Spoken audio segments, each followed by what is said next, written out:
aturan pertama kali adalah tadi protokol kesehatan, yang kedua harap handphone bisa untuk disimpan atau nanti dikumpulkan ke panitia, silahkan, biar nanti kita dirikan bersama-sama cukup sampai acara kita selesai kajian hari ini. A'udzu billahi minasy syaithanir rajim. Bismillahirrahmanirrahim. Was-sabiquna al-awwaluna minal muhajirin wal ansar walladzina اتبعوهم بإحسان رضي الله عنهم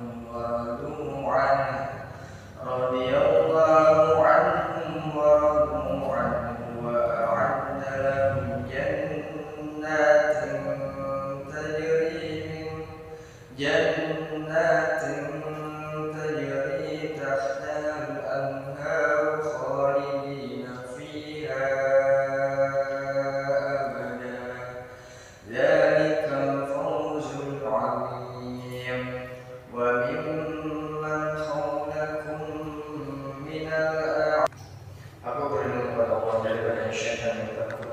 dengan ibadah Allah yang bernasihat yang penyayang, dan orang-orang yang terdahulu lagi yang pertama-tama masuk Islam di antara orang-orang Muhajirin dan Ansar, dan orang-orang yang mengikuti mereka dengan baik. Allah ridha kepada mereka dan mereka pun ridha kepada Allah. Allah menyediakan bagi mereka surga-surga yang mengalir di bawahnya sungai-sungai. Mereka kekal di dalamnya. Warahmatullahi wabarakatuh.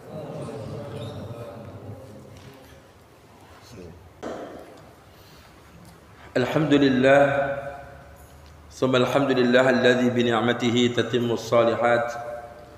Asyhadu an la ilaha illallah wahdahu la syarika lah wa asyhadu anna Muhammadan abduhu wa rasuluhu al-mab'uts rahmatan lil alamin. Allahumma salli wa sallim wa barik ala hadzal nabiyyil karim Muhammadin sallallahu alaihi wasallam wa ala alihi wa sahbihi ajma'in, amma ba'du. Ikhwatul ahibba, saudara-saudaraku saya hormati yang saya cintai karena Allah, bil khusus Ustadz Husni, Ketua IKADI Kota Tegal saya hormati, dan semua hadirin.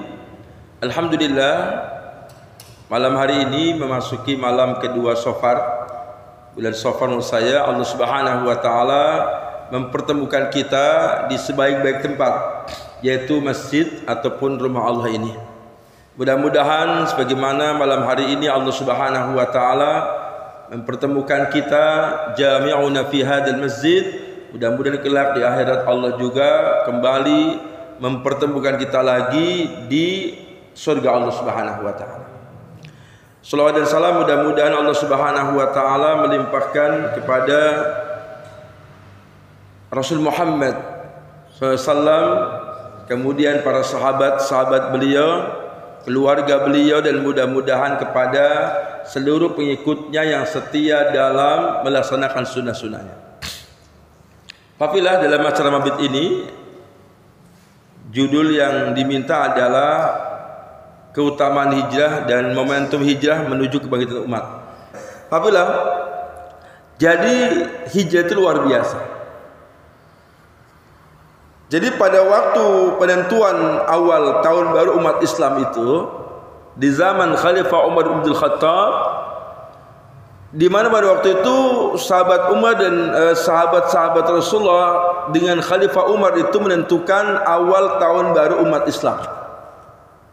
Maka pada waktu rapat musyawarah itu banyak para sahabat Nabi yang mengusulkan agar tahun baru umat Islam itu dimulai ketika beliau lahir, berarti bulan Rabiul Awal. Kemudian ada yang mengusulkan supaya dimulainya ketika beliau itu dilantik jadi nabi, yaitu di bulan Ramadan. Ada juga mengusulkan agar ketika beliau hijrah. Ini ada mengatakan pendapat sahabat Ali, ada mengatakan sahabat Umar. Nah, kemudian dari pendapat-pendapat itu semua pendapat bagus. Tetapi kemudian sahabat Umar memutuskan agar dimulainya ketika Rasul Muhammad hijrah dari Mekah ke Madinah. Seandainya dimulainya pada waktu Muhammad itu dilahirkan, maka bukan menyambut tahun baru Hijriah, tapi menyambut tahun baru Maulid.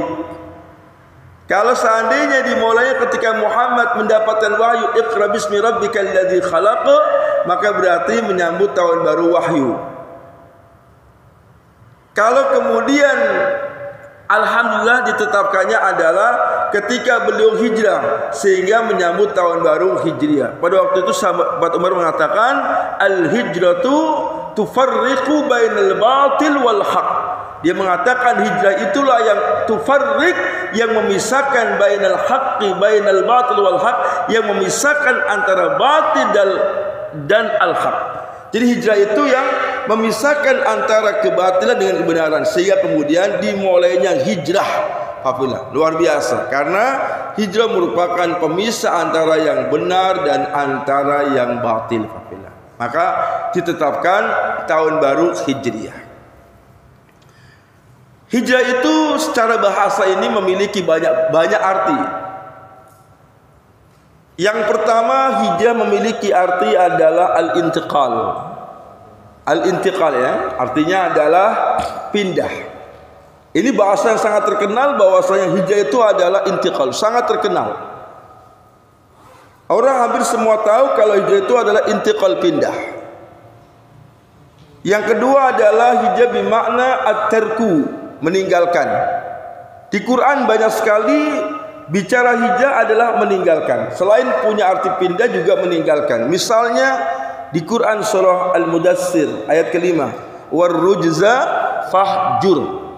Warrujza, dan perbuatan dosa dalam kurung menyembah berhala, fahjur ay fa'uhjur.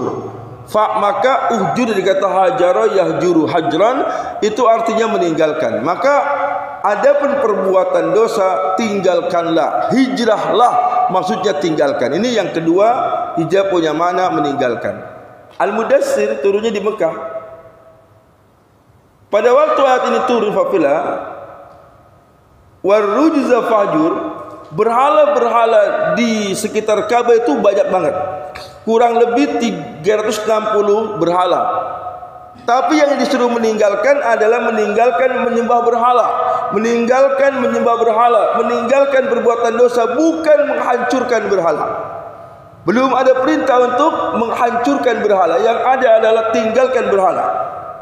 Ini yang saya katakan, pada saat nanti hijrah ke kota Madinah, kemudian Rasul Muhammad di situ memiliki kekuatan Islam yang sangat banyak. Orang-orang pada masuk Islam, subhanallah, datang ke Mekah untuk Fathul Mekah, memenangkan Mekah dengan cara menghancurkan berhala-berhala. Dan saat menghancurkan berhala-berhala, subhanallah, tidak ada satu orang kafir pun yang bisa melawan Rasulullah. Ini artinya fafila, dakwah kita kayak Rasulullah. Saat ini banyak gambar-gambar yang mestinya kita gak cuma tinggalkan, harus dihancurkan. Tetapi saat ini kita dakwah seperti Rasul dakwah awal. Belum bisa. Kenapa? Karena kita belum punya kekuasaan. Maka yang ada adalah hanya meninggalkan saja, belum bisa menghancurkan. Ini suaranya gak keluar ya? Gak ya? Jadi belum bisa, hanya bisa meninggalkan. Tetapi pada saatnya harus dihancurkan. Ya punten, ini saya persingkat aja ya. Jadi gini, misalnya contoh gampang, ini HP ini tergantung yang megang ini. Ini HP bisa jadi berhala ini. Iya kan? Kita bilang sama anak-anak kita, anak-anak gunakan HP yang baik. Apalagi sekarang ini anak-anak kita hampir semua punya HP. Kenapa? Karena memang sekolah sekarang pakai HP. Apakah ada di antara orang tua ketika ngasih HP kemudian bilang, nah ini hanya untuk sekolah aja ya, hanya untuk daring ya, kalau udah selesai kebaikan ayah? Nggak ada kayaknya, dipegang anak. Anak-anak kita mungkin bisa menghindari ngapunten ya video porno, gambar porno bisa. Tapi apakah Anda yakin ketika orang tua tidak ada, ketika orang tua di rumah, Anda yakin dia bisa menghindarkan? Belum tentu, Fafila. Kenapa? Kenapa kemudian kadang-kadang gak usah jauh-jauh anak-anak deh, gak usah jauh anak-anak, kita aja ngapunten. Kadang-kadang boleh jadi tatkala iman kita itu lemah, kadang-kadang boleh jadi kita bisa melihat hal-hal seperti itu. Kenapa? Karena barangnya masih ada, karena gambar pornonya ada. Sehingga apa? Sebenarnya proses akhirnya adalah al-hadmu. Itu semua harus dihancurkan. Kita nggak bisa menghancurkan kecuali punya kekuasaan. Kita nggak bisa menghancurkan kecuali punya kekuasaan. Sehingga kemudian Fafila di sini saya katakan, kenapa kita perlu jamaah, kita perlu partai? Ini karena sesungguhnya dalam rangka punya kekuasaan, sehingga kekuasaan yang kita miliki insyaallah untuk dalam rangka i'la kalimatillah, dalam rangka menolong agama Allah. Tak mungkin kita akan menghancurkan berhala-berhala itu tanpa memiliki kekuasaan. Sehingga saat ini saatnya bersabar antum, bersabar. Ya antum lewat di jalan gambar-gambar porno, nasihat-nasihat banyak, kita hanya istighfar aja. Kalau antum menurunkan itu silakan, tapi resikonya tanggung sendiri, itu aja. Ya, makanya efektif punya kekuasaan. Makanya di zaman Rasulullah dulu awal di Mekah, Ittifaqillah 13 tahun dia membina akidah di Mekah, itu belum ada perintah menghancurkan berhala. Kenapa? Karena kalau ada perintah menghancurkan, umat Islam habis. Yang ada adalah di saat kemudian umat Islam ditindas, perintahnya hijrah dulu. Nah ini sudah masuk ke sana ya. Jadi ternyata warujza fahjur itu perintahnya hanya adapun menyembah berhala, berbuat dosa tinggalkan. Belum boleh menghancurkan. Belum ada foto Mekah. Kenapa? Karena memang umat masih sedikit. Nah ini secara bahasa hijrah pertama intiqal, artinya adalah pindah. Yang kedua adalah meninggalkan. Yang ketiga hijrah punya arti mufaraqah, pisah, tafriq. Quran surah An-Nisa 34. Ya kan? Perempuan-perempuan yang kamu khawatiri berbuat nuzuz, fa'idhuhunna, yang pertama adalah nasihati dulu. Baru wahjuruhunna fil madaji, wahjuru menggunakan yaitu kata hajara. Fi'il amrnya adalah uhjuru. Wahjuruhunna, maka hijrahkanlah mereka. Maunya apa? Pisahkan mereka fil madaji, dari tempat tidur. Yang saya angkat adalah kata hijrahnya. Saya bukan membahas ayat ini. Yang saya bahas secara bahasa, wahjuruhunna, pisahkan mereka dari ranjang.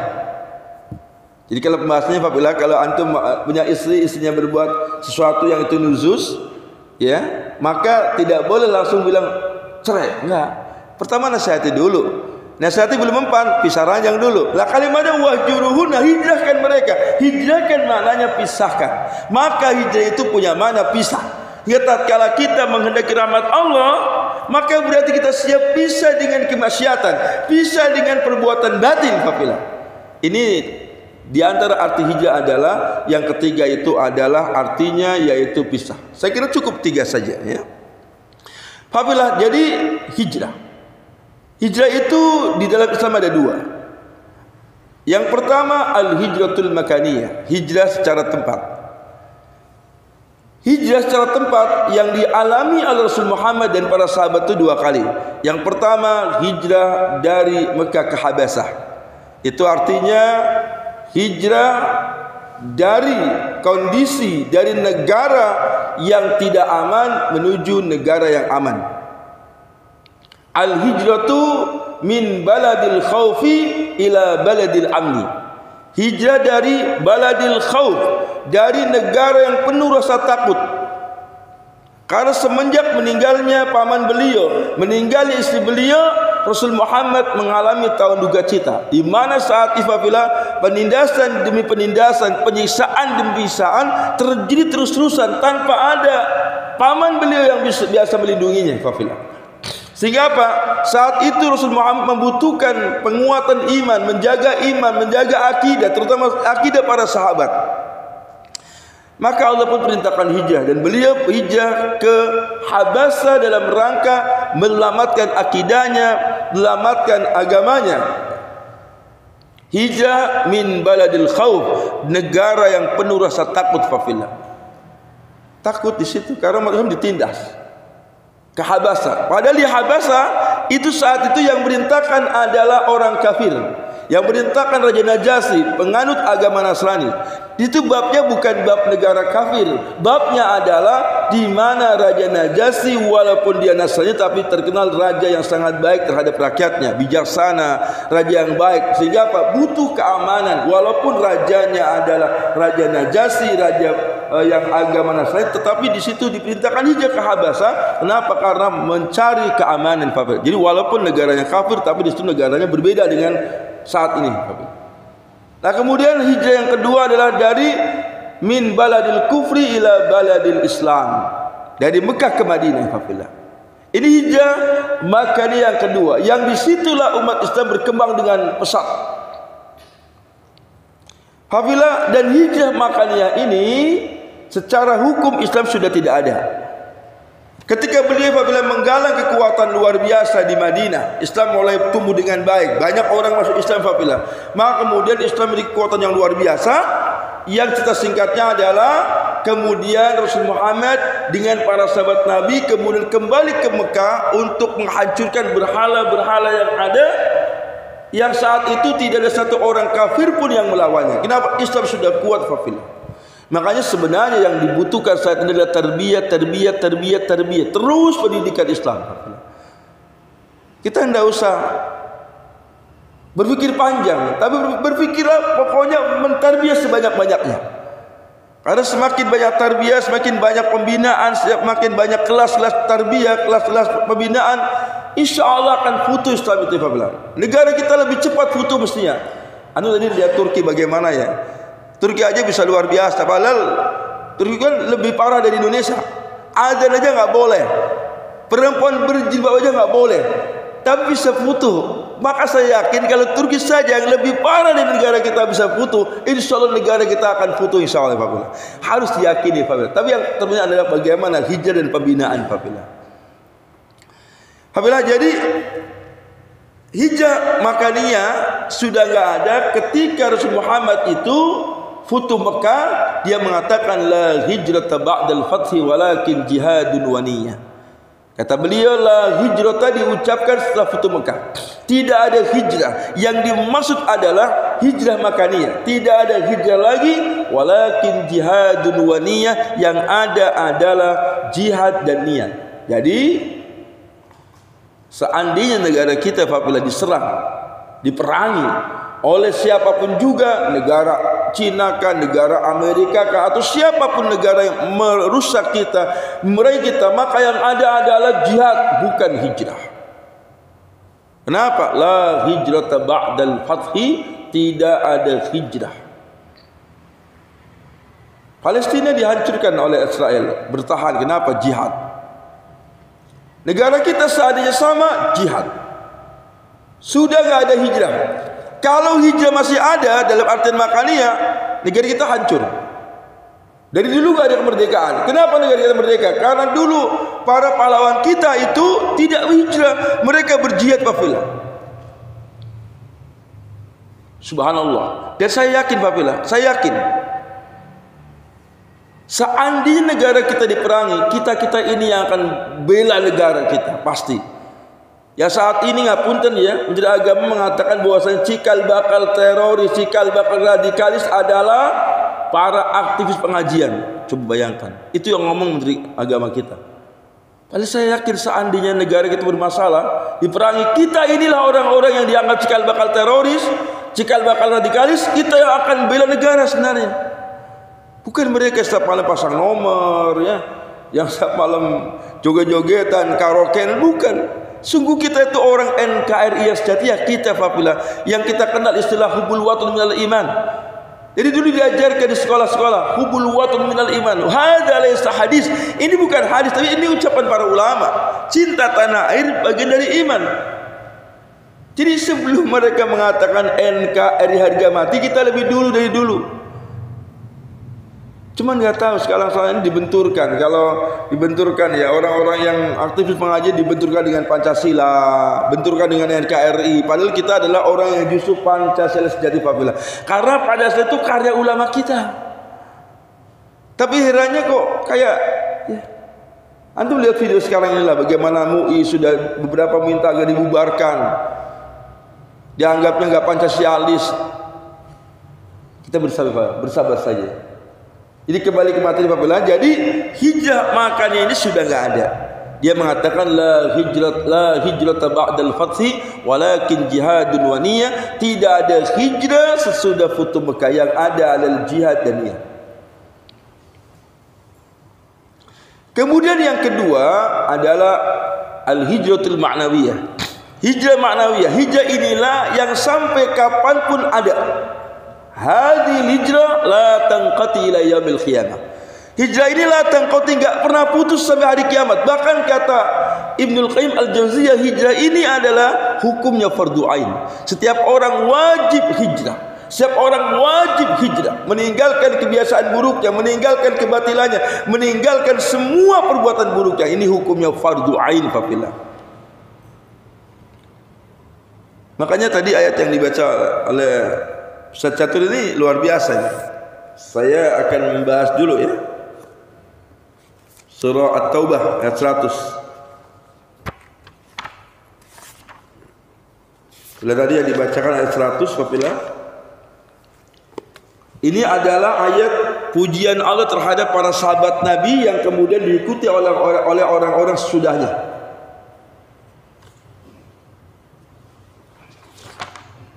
A'udzu billahi minasyaitonir rajim. Was-sabiqunal awwaluna minal muhajirin wal ansar. Was-sabiqun, dan orang-orang as-sabiqun yang terdahulu, yaitu para sahabat Nabi. Al-awwalun yang terdahulu lagi paling awal. Tafsiran paling kuat adalah para sahabat Nabi. As-sabiqun al-awwalun, sudah mereka as-sabiq, orang-orang terdahulu, al-awwalun yang juga mereka pertama-tama kali masuk Islam. Minal muhajirin, baik dari kalangan muhajirin, wal ansar, juga dari kalangan ansar, walladzina tabauhum bi ihsan, dan orang-orang yang ittabauhum, yang mengikuti mereka bi ihsan, dengan kebaikan mereka diikuti. Ini tabi'un tabi'in bisa, atau kalangan sahabat Nabi yang sahabat Nabi itu orang-orang awalun kemudian diikuti oleh orang-orang yang sama-sama dari kalangan sahabat, atau para tabi'in yang kemudian kata para ulama tafsir mengatakan juga walladzina tabauhum bi ihsan adalah orang-orang yang datang kapan saja yang mengikuti jejaknya para sahabat, termasuk kita insyaallah. Jadi kita masuk ayat yang walladzina tabauhum bi ihsan. Allah puji mereka dengan mengatakan radhiyallahu anhum, Allah Subhanahu wa taala meridhai mereka, wa radu'an, dan mereka juga ridho terhadap Allah. Wa'adda lahum jannatin tajri tahtaha al-anhar, dan Allah Subhanahu wa taala menyediakan bagi mereka dari kalangan muhajirin, dari kalangan ansar, dan orang-orang mengikuti para sahabat Nabi yang berjuang, sahabat Nabi yang rela berhijrah, yaitu dengan apa? Dengan surga yang mengalir di bawahnya sungai-sungai, mereka kekal di dalamnya selama-lamanya. Dzalikal fawzul azim, itulah kemenangan yang besar. Jadi di sini Allah SWT benar-benar meridhai, memuji orang-orang yang muhajirin juga yang ansar. Ada muhajirin, ada ansar. Habis hormati. Jadi hijrah yang kedua inilah hijrah yang benar-benar hukumnya fardhu ain. Dan kita semua wajib berhijrah Papila. Di mana kita sama-sama tahu bahwasanya hijrah itu adalah nuqtatut tahawul, merupakan titik awal perubahan. Itu hijrah.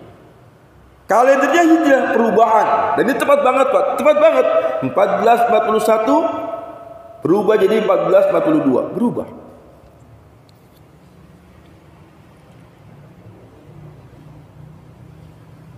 Perubahan itu dimulai dari hijrah. Makanya kalender Islam pun dimulai dari hijrah.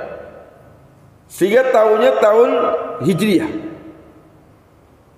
Jadi yang sifatnya wajib dan terus menerus ada adalah hijrah ma'nawiyah Fadilah. Ini yang tidak boleh tidak. Sehingga semua kita hukumnya wajib untuk berhijrah. Dan subhanallah, di ayat-ayat yang lain banyak sekali Allah memuji tentang orang-orang yang hijrah. Bahkan Allah berikan hadiah sangat lengkap orang yang hijrah itu di Quran surah At-Taubah 20, 21, 22 paling lengkap. Anda bisa cek ya, At-Taubah. Kalau yang di Al-Baqarah 218 itu kan innalladzina amanu walladzina hajaru wajahadu fi sabilillah ulaika yarjuna rahmatallah. Semuanya orang-orang yang beriman, orang-orang yang berhijrah dan bersungguh-sungguh di jalan Allah, mereka orang-orang yang mendapatkan rahmat Allah. Kita lihat apabila di At-Taubah ini sangat lengkap. Makanya jalan satu-satunya untuk mendapatkan rahmat Allah, dapat ridha Allah, dapat surga Allah, ya harus berhijrah.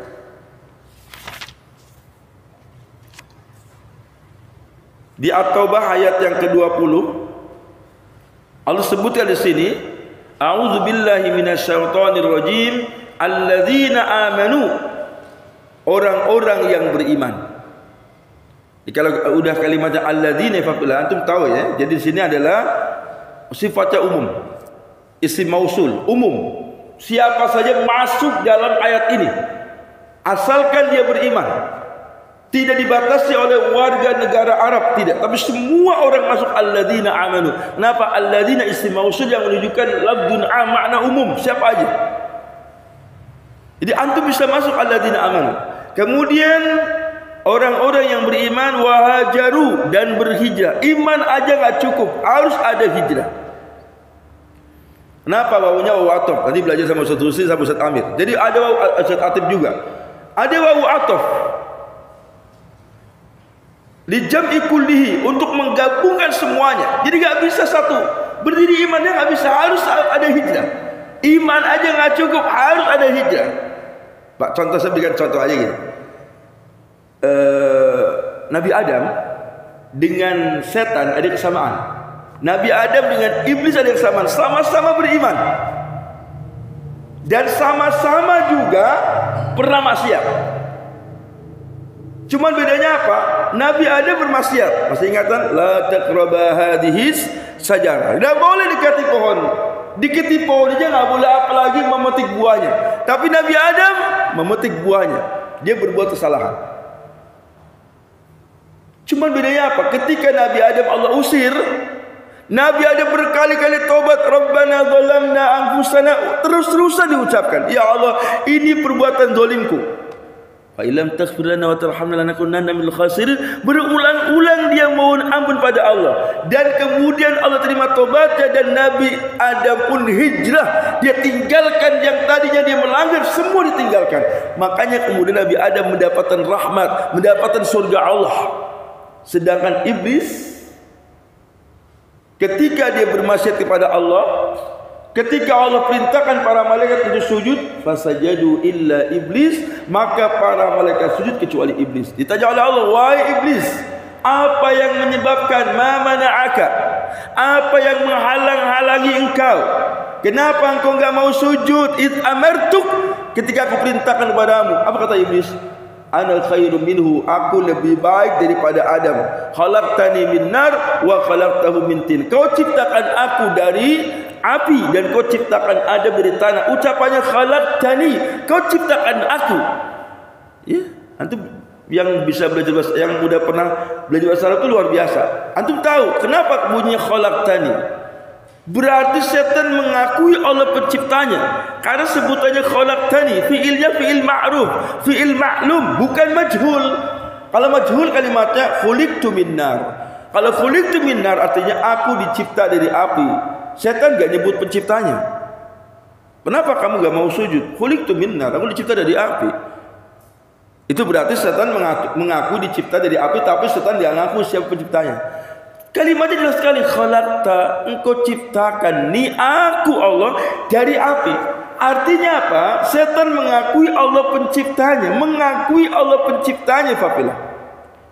Tetapi setan itu tetap dapat laknat Allah. Kenapa? Ketika setan itu kufur kepada Allah, ingkar kepada Allah, setan tidak mau sujud, selama-lamanya setan itu tidak pernah tobat dan tidak pernah hijrah. Jadi sama-sama pernah maksiat, tapi Adam dapat rahmat karena hijrah, meninggalkan maksiatnya. Sedangkan setan maksiat terus-terusan maksiat, bahkan minta waktu kepada Allah untuk menggoda manusia. Paham ya sini ya? Jadi kalimat alladzina amanu enggak cukup. Di sini artinya orang yang beriman dalam artian mengakui Allah Tuhannya aja enggak cukup. Iblis mengakui Allah Tuhannya. Berapa ayat berkali-kali di surah Al-Hijr kalimat setan mengatakan ya Rabbi, Rabbi, Rabbi, wahai Tuhanku, bima aghwaytani, disebabkan kau menganggap aku ini sesat, bima aghwaytani, ucapannya Rabbi, wahai Tuhanku. Kenapa Adam? Kenapa iblis? Di saat Allah mengatakan rajim, iblis itu adalah laknat, iblis itu terkutuk. Kenapa iblis yang mengatakan ya Rabb Adam, wahai Tuhannya Adam? Lihat manusia itu kan kalau marah biasanya nggak ngakui, ya kan? Kakak beradik nih, kakak beradik. Misalnya si Agus, si Tony, ini bapaknya. Kata si Tony, ini bapak beli kasih nih kayak sama si Agus. Dia bilangnya bukan bapakku, itu bapaknya Tony. Setan, iblis di saat dia dilaknat oleh Allah, gak mengatakan ya Rabb Adam, enggak, ya Rabbi, wahai Tuhanku. Mengakui Allah itu Tuhannya. Tapi kenapa gak dapat rahmat Allah? Satu, karena dia tidak tobat dan tidak hijrah. Makanya kalimatnya alladzina amanu wa hajaru, orang-orang yang beriman dan berhijrah, dan tidak cukup hanya hijrah, tambahkan wa jahadu, berjihad. Dan berjihad fi sabilillah, di jalan Allah, bi amwalihim wa anfusihim, dengan harta-harta mereka dan jiwa-jiwa mereka. A'dhamu darajatan indallah, yang pertama Allah berikan apa? Derajat yang paling tinggi. Wa ulaika humul faizun, sebutannya wa ulaika humul faizun. Di At-Taubah yang tadi 100, zalikal fauzul azim. Sama-sama. Mereka orang-orang yang humul faizun, yang sukses, yang menang. Berarti menurut ayat ini kalau antum ingin menang ya harus iman, hijrah, jihad sungguh-sungguh. Gak cukup iman saja, tapi hijrah. Gak cukup hijrah, ada mujahadah. Sebab hijrah kalau gak ada mujahadah, ini akan lemah fafilah. Harus ada mujahadah. Sehingga hampir ayat-ayat hijrah selalu kata berikutnya jihad. Ya, antum lihatlah teman-teman kita ya, yang sudah mulai hijrah dari riba misalnya. Contoh gampang, hijrah dari riba. Begitu hijrah dari riba diuji oleh Allah. Ngapunten. Ketika dulu pakai bank, pakai riba, dilalah qadarullah usahanya lancar. Karena udah ngaji, udah talim, dia tinggalkan riba. Awal-awal biasanya diuji dulu. Saat diuji kadang-kadang setan bisikin lagi. Tuh, nyatanya kamu di jalan Allah, nyatanya usahanya nggak lancar. Udahlah, kembali lagi, pinjam lagi deh. Kalau nggak kuat imannya, kalau nggak jihad, nggak mujahadah, nggak sungguh-sungguh, sangat mungkin dia kembali lagi ke masa lalunya. Makanya hijrah ditambah wajahadu, dan sungguh-sungguh dalam hijrahnya. Ya Pak Budi ini sungguh-sungguh. Ya. Jadi terus dia sungguh-sungguh. Dan pada saatnya nanti Allah berikan rezeki. Cuma akhirat rezeki akan diberikan Pak. Awal-awal saja diuji. A'dhamu darajatan indallah wa ulaika humul faizun. Tambahkan lagi di sini. Yubassiruhum rabbuhum bi rahmatin min. Yubassiruhum rabbuhum, Tuhan mereka yaitu Allah memberikan kabar gembira kepada orang-orang yang beriman, hijrah dan berjihad, bi rahmatin min, dengan rahmat darinya. Bismillah. Dapat derajat paling tinggi, mendapat kemenangan, mendapat rahmat Allah. Ini yang terjadi pada Nabi Adam, dapat rahmat Allah. Kemudian waridwan, mendapat keridhaan. Radhiyallahu anhum wa radu'an. Allah ridha kepada mereka, mereka pun ridha. Allah pun berikan keridhaan faqil. Apabila antum lihat bagaimana kisah menariknya sahabat Suhaib bin Sinan Ar-Rumi. Ya. Kalau kita dulu awal-awal tarbiyah Fafila itu hampir di halaqah, di pengajian, kalau sekarang di kelas-kelas tarbiyah Fafila itu hampir satu halaqahnya tuh memiliki buku tentang sahabat Nabi 60 ya, sahabat Nabi. Karakteristik sahabat Nabi. 60 sahabat Nabi itu luar biasa Pak. Di antaranya ada kisah Suhaib bin Sinan Ar-Rumi. Antum baca buku, baca kisahnya. Di buku 60 karakteristik sahabat Nabi itu ada kisah Suhaib bin Sinan Ar-Rumi, kisah jihadnya, kisah hijrahnya. Antum tahu bahwasanya Suhaib bin Sinan Ar-Rumi itu ada yang mengatakan dia orang Italia Pak. Datang ke Mekah untuk apa? Untuk bisnis. Jadi Nawa itu pertamanya adalah bisnis, bangun bisnis, dagang di sana. Subhanallah, dalam waktu dekat dia jadi orang kaya di sana. Luar biasa. Kemudian dia pun masuk Islam. Kemudian dia pun hijrah. Ketika dia akan hijrah, subhanallah, maka harta dia banyak. Semua disimpan di gudang atau di tempat yang tersembunyi. Yang mana orang-orang kafir tidak ngerti di mana dia naruh simpanan itu. Kan dulu nggak ada bank, nggak ada bank, nggak ada apa. Dan uang dulu kan uangnya uang emas misalnya. Jadi benar-benar tidak bisa, maka disimpan rata. Kemudian dia berangkat hijrah. Kalau darulah, orang kafir tahu dia berangkat hijrah. Disusullah. Kan Rasul Muhammad sudah nyampe duluan. Ini termasuk belakangan datangnya itu Suhaib bin Sinan Ar-Rumi. Dia termasuk datangnya belakangan. Kemudian setelah dikejar oleh Abu Lahab, oleh Abu Jahal, dan oleh orang-orang kafir, dihadang itu Suhaib. Maka yang luar biasa adalah ketika dihadang oleh orang kaum kafir Quraisy, ucapan menarik adalah, kata dia mengatakan, wahai orang-orang Quraisy, engkau tahu aku ini jago panah. Seandainya aku melawan kalian cukup dengan menggerakkan panah-panah, kalian semua akan terkapar. Kau tahu aku dia ahli pemanah, tapi silakan pilih satu di antara dua. Yang pertama, saya lawan Anda. Yang kedua, kau biarkan aku berjalan, aku tunjukkan harta-hartaku di Mekah yang aku simpan. Asalkan kau biarkan aku berjalan, aku biarkan berjalan tanpa dikejar. Padahal sudah siap lawannya, tapi dia pilih aman aja. Maka orang kafir pun memilih apa? Memilih untuk ditujukan yaitu tempat-tempatnya. Dan yang luar biasa apa? Orang kafir zaman dulu dikasih tahu, udah nggak dibanting kayak sekarang ini, lebih kejam dari dulu. Begitu dikasih tahu tempat-tempatnya sudah selesai, dibiarkan berjalan Bapak. Ya itu masih ingat kisahnya Ali bin Abi Thalib kan? Pada waktu malam akan hijrah, itu sahabat Ali menggantikan posisi Rasulullah. Saat dibuka ternyata Ali apa dibunuh? Enggak dibunuh. Sekarang lebih kejam Bapak. Karena apa? Sasaran Rasulullah ya udah Rasulullah, dibuka Ali sudah nggak dibunuh. Sekarang lebih kejam Bapak.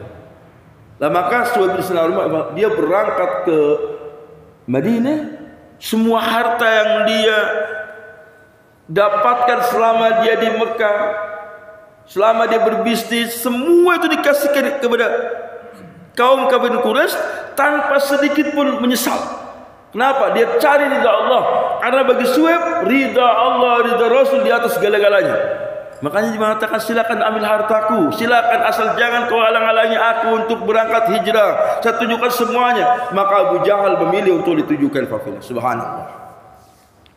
Makanya masih ingat kan, begitu sampai di Madinah, Rasul memeluknya, Rasul mengatakan, Rabiha bai'uka ya Aba Yahya. Rabiha bai'uka ya Aba Yahya. Wa Abu Yahya, Rabiha bai'uka. Allah telah semoga beruntung jual belimu dengan Allah. Maka kemudian turunlah Al-Quran surah Al-Baqarah ayat 207. Silakan dibuka ya. Al-Baqarah 207. Ini ayat turun mengenai sahabat Suhaib bin Sinan Ar-Rumi. 207.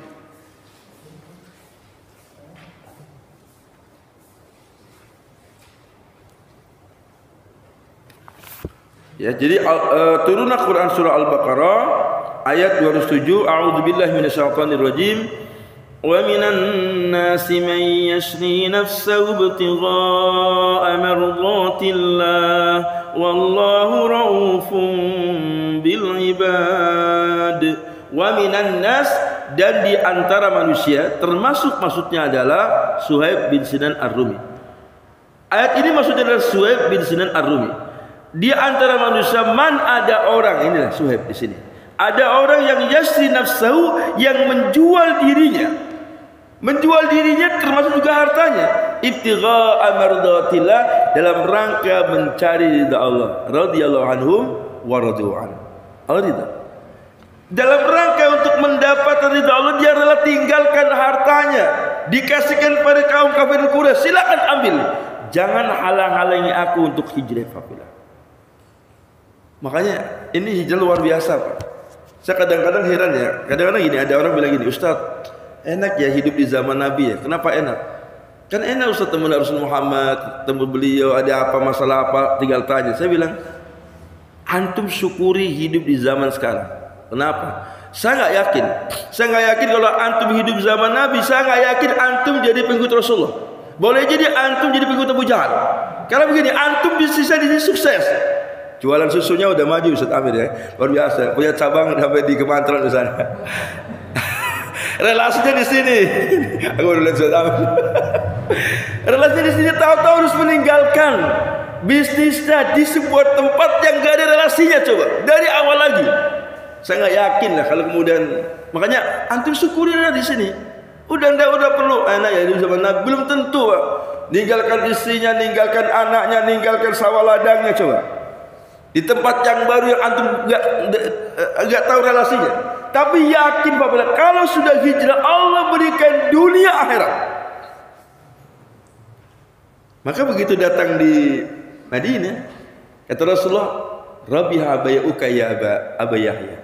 Semoga beruntung jual belimu wahai Abu Yahya. Inilah kenapa beruntung, karena dia telah mengadakan transaksi jual beli pada Allah. Hartanya itu dijual ke Allah. Subhanallah.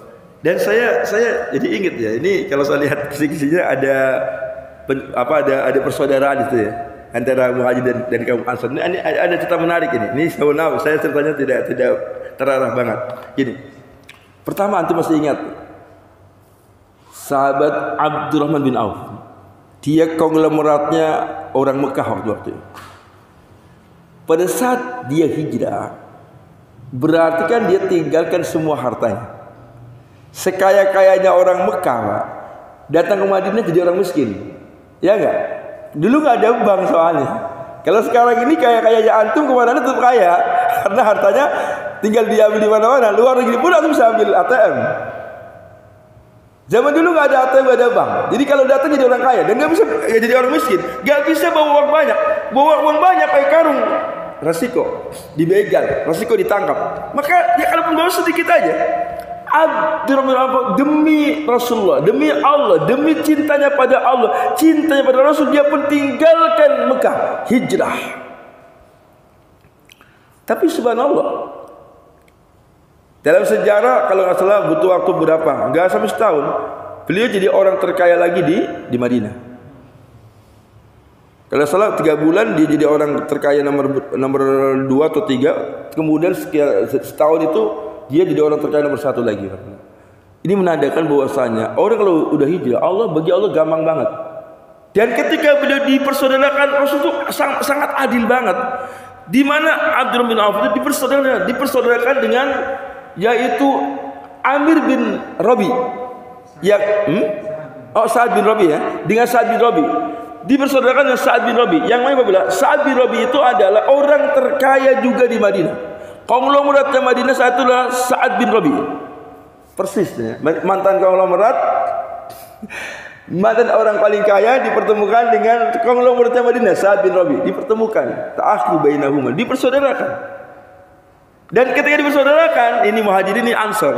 Kata Sa'ad bin Rabi mengatakan kepada Abdurrahman, ya Abdurrahman, ya Abdurrahman, saya memiliki banyak harta. Saya memiliki banyak tanah. Separuh tanahku, separuh hartaku untuk anda. Separuhnya lah, bukan 1/3, bukan 1/4, bukan 1/8. Antum yang sudah kenal kayak gini aja udah akrab ini ya.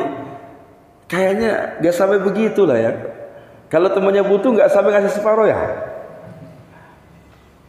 Pinjam aja berat pinjaminya, apalagi ini separuh dikasihkan kepada orang yang nggak dikenal sebelumnya, hanya kenal iman karena Allah. Maka persaudaraan paling tinggi adalah persaudaraan iman fafil. Sampai rela separuh hartanya akan dikasihkan. Bahkan istrinya Sa'ad bin Rabi yang jumlahnya 2 pun dikasihkan 1 kalau mau. Wahai Abdurrahman, istri kedua, silakan pilih 1 di antara 2. Pilih yang kau cintai, yang kau sukai, yang paling cantik, silakan pilih. Aku ceraikan dia, sesudah masa idah silakan nikahi dia. Kalau udah ukurannya istri mau dikasihkan berarti cinta yang luar biasa, Pak. Ya, kita jangan lihat babnya Ustaz, masa istri dikasihkan, bukan bab itu. Babnya adalah bagaimana ukhuwahnya, bagaimana cintanya kepada temannya itu benar-benar karena Allah sampai akan dikasih.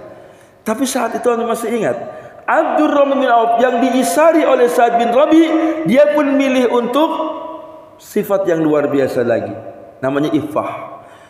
Dia pun iffah, jaga diri. Dia mengatakan, barakallahu lak, semoga Allah berkahi Anda, fafi ahlika wa malik, dan semoga Allah berkahi hartamu dan keluargamu. Saya enggak butuh itu, tapi dullani ala suq, tunjukkan saya di mana pasar.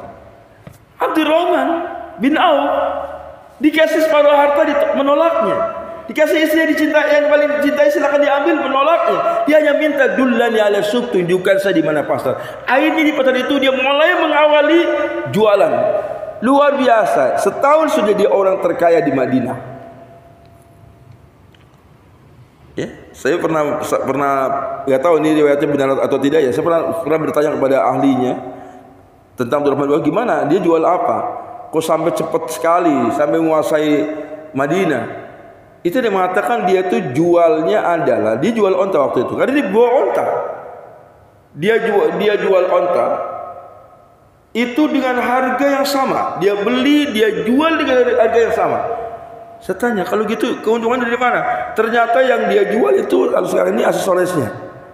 Jadi yang namanya kuda kan ada pakaiannya, ada bajunya, ada apa aksesorisnya ya. Yang dia jual itunya. Jadi ternyata saya lihat beberapa orang jualan ada yang mirip dengan modelnya Abdurrahman bin Auf. Contoh, ada orang jual sembako. Itu berasnya murah banget. Ternyata dia tidak ambil untung dari berasnya. Misalnya berasnya dia beli, dia kulakan sekilo sekian, jualnya sama. Kenapa? Begitu orang bodong-bodong ke toko itu kan enggak cuma beli beras, beli yang lain. Ini ada yang betul begitu. Jadi yang dijual itu adalah aksesorisnya, casingnya gitu.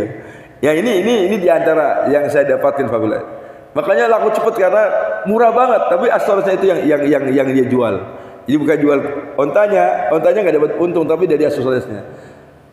Dan kadang-kadang itu pun ditiru oleh banyak orang Fabila. Nah kembali, kemudian yang luar biasa lagi adalah Sa'ad bin Rabi.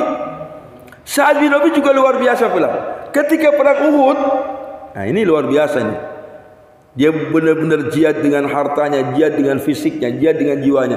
Ketika perang Uhud, Fafila, perhatikan bagaimana Sa'ad bin Rabi saat dia perang Uhud. Dia terkapar Fafila. Di tubuhnya ada 70 durbah, ada 70 bacokan pedang. Pedang, panah, pokoknya ada 70. Lukanya 70. Saat itu Rasul berkata kepada Zaid bin Sabit. Kata Zaid bin Sabit, "Ba'asani Rasulullah sallallahu atlubu Sa'ad bin Rabi." Rasul memerintah saya, menyuruh saya, mengutus saya untuk atlubu Sa'ad bin Rabi, untuk mencari Sa'ad bin Rabi ketika selesai perang Uhud.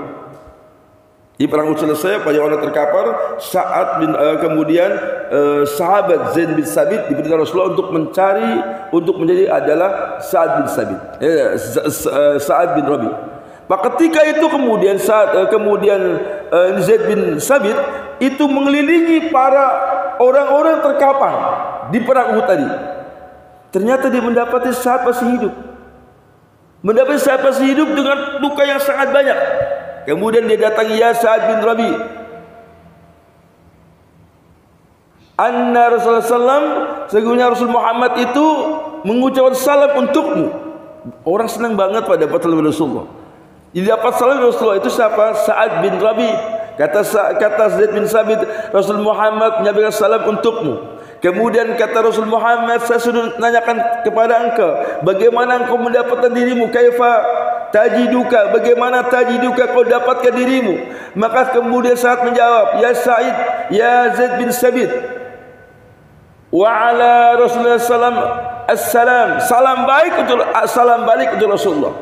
Kemudian kata dia, sampaikan kepada Rasulullah, ajidu rihal jannah, ajidu rihal jannah, aku mendapatkan bau surga.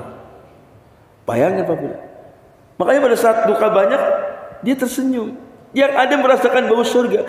Kemudian dia meninggal dunia. Inilah perjalanan hidup yang satu muhajirin, yang satu ansor. Abdurrahman muhajirin, dia meninggalkan semua hartanya. Kemudian Sa'ad bin Rabi ansor, menolong orang-orang muhajirin. Sama-sama mereka berdua ansor muhajirin mengorbankan hartanya di jalan Allah. Maka pantas kalau Allah kemudian puji mereka, Allah ridho kepada mereka, mereka pun ridho. Alhamdulillah yang terakhir ya. Jadi intinya adalah kalau kita ikuti jejak mereka, walladzina tabauhum bi ihsan, kita ini adalah orang-orang yang mengikuti mereka. Berarti kita bismillah berjuangnya, berkorbannya, berjihadnya bagaimana persis kayak mereka. Makanya ada yang menafsirkan walladzina tabauhum bi ihsan, ada yang mengatakan walladzina tabauhum bi itqan. Jadi mengikuti jejak mereka mawajah dengan itqan, dengan sempurna, dengan teliti seperti mereka. Yang saya sering berkali-kali Pak, di antara mereka itu kebiasaannya salat malam. Antum semua tahu lah kata Rasulullah, alaikum bi qiyamil lail fa innahu da'bus salihin qablakum. Kata Rasulullah, hendaknya kalian setiap malam itu qiyamul lail. Kenapa? Karena salat malam itu adalah da'bus salihin qablakum, kebiasaan orang sebelum kalian. Jadi orang sebelum kalian, para sahabat Nabi, para tabi'in, para tabi'ut tabi'in, semuanya itu ada qiyamul lail. Maka kita kalau ikuti jejak mereka, walladzina tabauhum bi ihsan bi itqan, ya bismillah kita salat malam. Jadi kita tahajudnya bukan kalau ada mabit aja. Setiap malam kita tahajud. Insyaallah kalau kader-kader kita setiap malam tahajud, qiyamul lail, terus-menerus berjuang, itu Islam akan putih Fafillah. Ya, cuman kadang-kadang enggak tahu nih desian kader yang salat malamnya harian itu siapa orang aja ya. Ini harus setiap hari. Pak, jadi mudah-mudahan kita itu benar-benar yang dimaksud ayat walladzina tabauhum bi ihsan, benar-benar ikut mereka dengan sangat detail. Mereka qiyamul kita qiyamul, mereka sedekah kita sedekah, mereka berkorban kita berkorban, mereka infak kita infak. Maka itulah orang-orang yang dimaksud dengan Allah ridha kepada mereka wa radu'an, dan mereka pun ridha kepada kita insyaallah. Kepada itu saja. Jadi kita bismillah ya, menyamakan kita dengan para sahabat Nabi, bagaimana pengorbanannya, bagaimana perjuangannya. Ini bismillah ya. Kalau kita ukur, ya Allah kita jauh sekali, infaknya jauh sekali, zikirnya jauh sekali. Kita menuju ke arah para sahabat. Sehingga insyaallah kalau Islam kita seperti para sahabat Nabi, saya yakin Islam akan futuh di negara kita. Walafu minkum. Assalamualaikum warahmatullahi wabarakatuh.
Juga berbagai macam karunia dan nikmat yang lain, nikmat kesempatan, kesehatan, yang mudah-mudahan semuanya bisa kita syukuri dan kita manfaatkan sebaik-baiknya untuk lebih mendekatkan diri kepada Allah Subhanahu wa taala.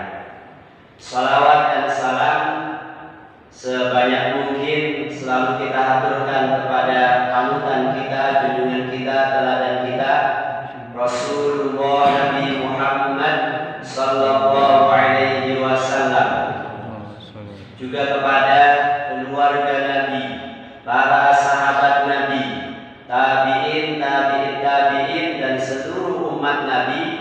yang mau mengikuti jalan hidupnya Nabi, yang mau menghidupkan sunnah-sunnah Nabi.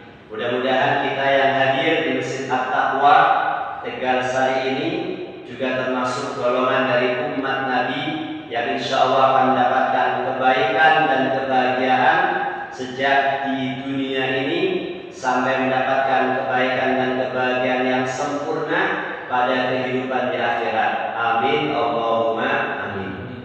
Para bapak dan ibu jamaah sekalian yang dirahmati oleh Allah Subhanahu wa taala, tadi disampaikan kultum. Nanti berapa menit itu kultum? 7 menit ya. Terserah antum, secukupnya berarti. Tergantung kondisi jamaah juga ini. Kira-kira tambah ngantuk apa tambah semangat? Semangat untuk apa ini? Kita belajar bersama semangat untuk ngantuk gimana?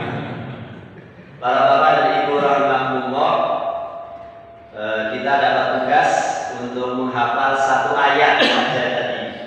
Surat At-Taubah ayat 100. Sudah hafal semuanya ya? Ini yang belum hafal lo boleh pulang. Jamaah kita Surat At-Taubah ayat 100 tadi kita bacakan di Muqaddimah. Ini yang insya Allah akan kita pahami bersama pada kuliah subuh pagi hari Ahad ini. Para pengurus Masjid At-Taqwa, kita sangat berterima kasih bisa bekerja sama dan diberikan kesempatan untuk memakmurkan masjid ini dengan kegiatan mabit, malam bina iman dan takwa, sholat tahajud, sholat witir dan sampai subuh berjamaah. Mudah-mudahan segenap pengurus Masjid At-Taqwa dan semua jamaahnya semakin banyak diberikan keberkahan dan keridhoannya oleh Allah Subhanahu wa taala. Amin Allahumma amin.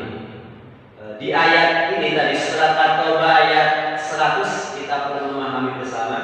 Was-sabiqunal awwaluna, dan orang-orang yang lebih dulu dan pertama-tama masuk Islam dari golongan para sahabat Nabi, orang-orang yang terdahulu. As-sabiq was-sabiqunal awwaluna, dan orang-orang yang lebih dulu dan pertama-tama masuk Islam mengikuti ajaran Nabi Muhammad SAW. Kemudian dirinci minal muhajirin wal ansor, yaitu orang-orang muhajirin. Muhajirin itu aslinya dari mana? Dari Mekah, kemudian hijrah ke Madinah. Al-Ansor, orang-orang yang asli penduduk Madinah. Kemudian mereka menolong, membantu, membela orang-orang yang berhijrah kepada mereka untuk sama-sama berada di jalan dakwah, jalan yang diajarkan Rasulullah Nabi Muhammad SAW. Ini dua golongan yang sangat istimewa dan mulia semuanya. Muhajirin, mereka rela meninggalkan tanah kelahirannya Mekah hanya karena keimanan mereka, karena ketaatan mereka mematuhi perintah Allah dan Rasulnya. Ansor, mereka yang memang asli penduduk Madinah, dengan penuh sukacita tanpa ada beban berat sekecil apapun, bahkan mereka berbuat ithar, lebih mengutamakan kepentingan orang lain daripada dirinya. Ini luar biasa. Was-sabiqunal awwaluna minal muhajirin wal ansor, ditambah ada golongan yang ketiga, walladzina tabauhum bi ihsanin, dan siapapun di antara umat Islam, di antara umat Nabi Muhammad SAW, insya Allah kita bisa termasuk golongan yang ketiga ini. Walladzina tabauhum, dan mereka yang mengikuti muhajirin dan ansor, mereka yang mengikuti orang-orang as-sabiqunal awwalun bi ihsanin, dengan kebaikan. Di antara pengertian bi ihsan, kebaikan, dalam tafsir disebutkan mengikuti mereka fil i'tiqadah, dalam akidahnya, dalam keyakinannya, wal aqwal, dalam perkataannya, wal a'mal, dan perbuatannya. Kalau kita ingin menjadi golongan yang ketiga, kita nggak bisa masuk golongan muhajirin. Masa masanya sudah lewat. Kita tidak lahir di zaman mereka. Kita juga tidak bisa menjadi golongan Ansor yang asli penduduk Madinah. Selain kita bukan asli Madinah, masanya juga sudah lewat. Tapi kita bisa masuk golongan yang ketiga tadi. Walladzina tabauhum bi ihsanin. Siapa saja di antara umat Nabi Muhammad SAW, termasuk kita yang hidup di zaman sekarang, di masa pandemi COVID ini ya. Kira-kira sampai kapan ini COVID? Oh, alam. Ya, di Tegal sekarang data yang positif semakin banyak, hampir sampai 100 orang yang dirawat di Kota Tegal. Selain kita berikhtiar dengan ikhtiar yang maksimal, pasti diingatkan oleh pengurus masjid, terima kasih jazakumullah. Selama masa ini dilarang salaman, pakai masker dan sebagainya, jaga jarak. Ini jaga jarak sekali ya ini ya. Sholatnya mungkin awalnya dulu jaga jarak, sekarang sholatnya sudah Bismillah, rapat kembali ya. Di beberapa tempat kemarin saya sempat sholat di masjid At-Taqwa Cirebon, pada berapa Pak? Ini At-Taqwa Tegalsari, belakang rumah saya ada At-Taqwa Pengabean. Ternyata di Cirebon yang di pusat kota juga ada masjid At-Taqwa Cirebon. Itu di antara tempat dakwahnya Buya Yahya. Dia sering ceramah di sana, direkam dan sebagainya. Di masjid At-Taqwa Tegal Cirebon sampai sekarang sholatnya masih berjalan. Dan ada himbauan, kayaknya pakai rekaman ya, suaranya sama persis ya. Dihimbau kepada semua jamaah untuk membawa alat sholat sendiri, pakai masker dan sholatnya berjarak. Ikuti yang di depan. Di depan ada silang-silang, yang di silang itu kosong, belakangnya ikuti shop terdepan. Itu masih dihimbau begini. Nah, kita selain melakukan upaya-upaya ikhtiar yang maksimal, salah satunya memperhatikan protokol kesehatan, yang lebih utama kita semakin bergantung kepada Allah Subhanahu wa taala. Wa 'ala Allahi, di antaranya bertawakal kepada Allah Subhanahu wa taala, kemudian berdoa dengan doa-doa yang terbaik, termasuk menjaga imunitas tubuh. Salah satu cara upaya menjaga imunitas tubuh, rutin minum susu sapi atau susu kambing. Setuju ya? Ini harus dirutinkan. Jadi konsumsinya jangan air mineral terus. Sekali-kali, 2 kali, 3 kali, sering minum susu sapi. Minumnya di mana? Bisa di rumah, bisa di mana, tapi belinya di mana? Masalah. Ini bukan waktunya untuk promosi. Ikhwatal iman, Anda jangan ngantuk ya. Ini kalau ngantuk bahaya. Sudah lebih dari 7 menit ini Mas Atul, gimana Mas Atul? Lanjut. Gimana? Para bapak dan ibunya ada nggak sini Mas Gunta? Mendengarkan dari rumah berarti apa? Ibu-ibu yang mendengarkan dari rumah ini sampai keluar ke dalam rumah. Di luar sini Pak. Di luar masjid. Sedikit. Jadi para bapak dan ibu yang dirahmati oleh Allah, kita kembali pada ayat tadi. Walladzina tabauhum bi ihsanin. Kita yang hidup di zaman sekarang bisa mendapatkan kebaikan kemuliaan yang Allah berikan kepada as-sabiqun al-awwalun dari orang-orang muhajirin dan ansor. Syaratnya satu tadi, kita mengikuti kebaikan-kebaikan mereka dalam akidah. Kita sama-sama menjadi umat Islam, umat Nabi Muhammad SAW. Bahkan Nabi sangat merindukan dan memuji-muji orang yang tidak pernah ketemu dengan Nabi tapi beriman dengan Nabi Muhammad SAW. Allahumma sholli wa sallim wa barik alaihi. Kita dianggap sebagai ikhwannya Nabi. Waditu an alqa ikhwani. Suatu saat Nabi mengatakan, saya ingin ketemu dengan ikhwan-ikhwanku. Para sahabat pada akhirnya kemudian bertanya, ya Rasulullah, alasna ikhwanuka? Bukankah kami adalah saudara-saudaramu? Nabi mengatakan, tidak, antum ashabi. Kalian adalah sahabat-sahabatku. Kalian beriman karena ketemu melihat langsung Nabi. Ikhwannya adalah orang-orang Tegalsari, orang-orang Kota Tegal, orang-orang Indonesia, dan dimanapun mereka berada, tidak pernah ketemu dengan Nabi, tapi beriman. Walladzina tabauhum bi kita sama-sama beriman. Walaupun tingkat keimanannya kira-kira sama apa beda? Jauh ya. Kita memberikan contoh. Ada sahabat Nabi yang namanya Abdullah. Banyak sih sahabat tapi yang namanya Abdullah. Tapi ini Abdullah bin Amr bin As. Ada Abdullah bin Umar. Ada yang lain-lain. Ini sahabat Abdullah bin Amr bin As. Ketika ketemu dengan Nabi, Nabi memberikan wasiat amalan. Nanti kita bandingkan dengan diri kita. Kalau dapat wasiat, kira-kira responnya bagaimana dengan sahabat Nabi ini, sama atau beda jauh? Sahabat Abdullah bin Amr bin As ketemu dengan Nabi, kemudian Nabi memberikan wasiat, puasalah 3 hari setiap bulan.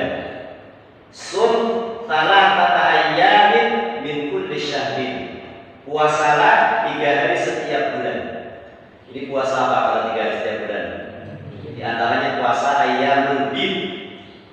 Ketika diberikan wasiat untuk puasa 3 hari setiap bulan, sahabat Abdullah ini nawar. Kalau kita nawarnya bagaimana? Minta dikurangi sedina bae. Kalau sahabat ini nawarnya, inni utiqu aktsar min dzalik. Ya Rasulullah, saya mampu lebih dari itu. Kalau puasa sebulan 3 hari, saya mampu. Bahkan lebih daripada itu saya mampu. Maka Nabi kemudian menambahkan lagi, fakhamsan. Kalau kau mampu sebulan 3 kali, 3 hari puasa ringan bagi kamu, boleh kau tambah lagi 5 hari setiap bulan. Sahabat ini nawar lagi, inni utiqu aktsara min dzalik. Wahai Rasulullah, saya mampu lebih daripada itu. Nabi menambahkan lagi, setelah 5 gajinya berapa? Angka setelah 5 gajinya fasab'an, maka 7. Silakan engkau puasa sunnah setiap bulan 7 hari. Masih nawar lagi, inni utiqu aktsara min dzalik. Saya mampu lebih banyak daripada itu ya Rasulullah. Nabi menambahkan lagi fatis'an, maka berapa? 9 hari setiap bulan. Masih mampu lagi.